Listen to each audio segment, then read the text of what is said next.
Hi hello friends வணக்கம் welcome to my channel. இன்றைக்கி நம்ம பார்க்க போகிற ரெசிபி கேரளா ஸ்பெஷல் குல்கி சர்பத் தான் பார்க்க போகிறோம்.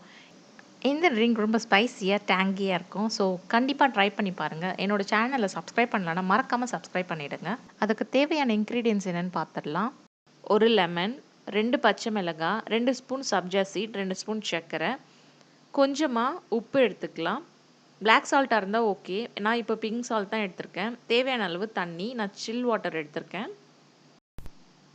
பச்சை மிளகாவை இந்த மாதிரி நீல வாக்கில் நறுக்கிக்கலாம். சப்ஜா சீடை 2 ஸ்பூன் எடுத்து ஒரு 4 ஸ்பூன் அளவு தண்ணி ஊற்றி ஒரு 5 மினிட்ஸ் ஊற வச்சா போதும், ஊறிடும் அது நல்லா.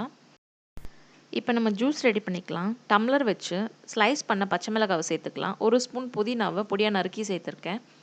லெமன் ஜூஸை பிழிஞ்சு விட்டுக்கலாம். 1 டம்ளருக்கு 1 லெமன் போதும். கொஞ்சமாக சால்ட் சேர்த்துக்கலாம். 2 ஸ்பூன் சர்க்கரை சேர்த்துக்கலாம். சப்ஜா சீடு ஊறிடுச்சு, அதையும் 2 ஸ்பூன் சேர்த்துக்கலாம்.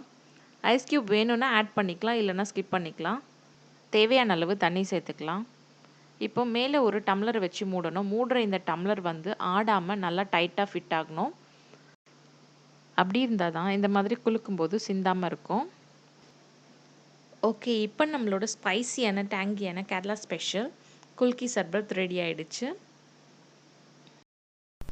இப்போ ரெண்டாவது மெத்தட் பார்த்துடலாம்.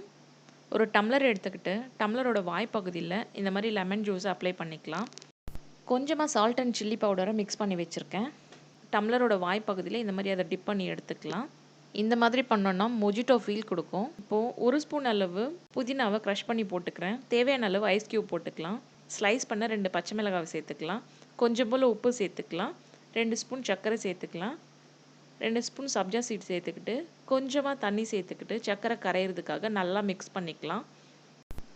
இப்போ நான் இதுக்கு இன்னும் கொஞ்சம் டேஸ்ட் கொடுக்கறதுக்காக சோடாவை ஆட் பண்ண போகிறேன்.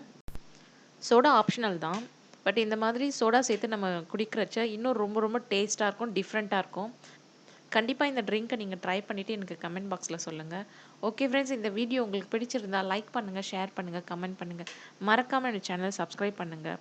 பக்கத்தில் இருக்க பெல் ஐக்கானை கிளிக் பண்ணுங்கள். தேங்க்யூ, பாய், டாடா.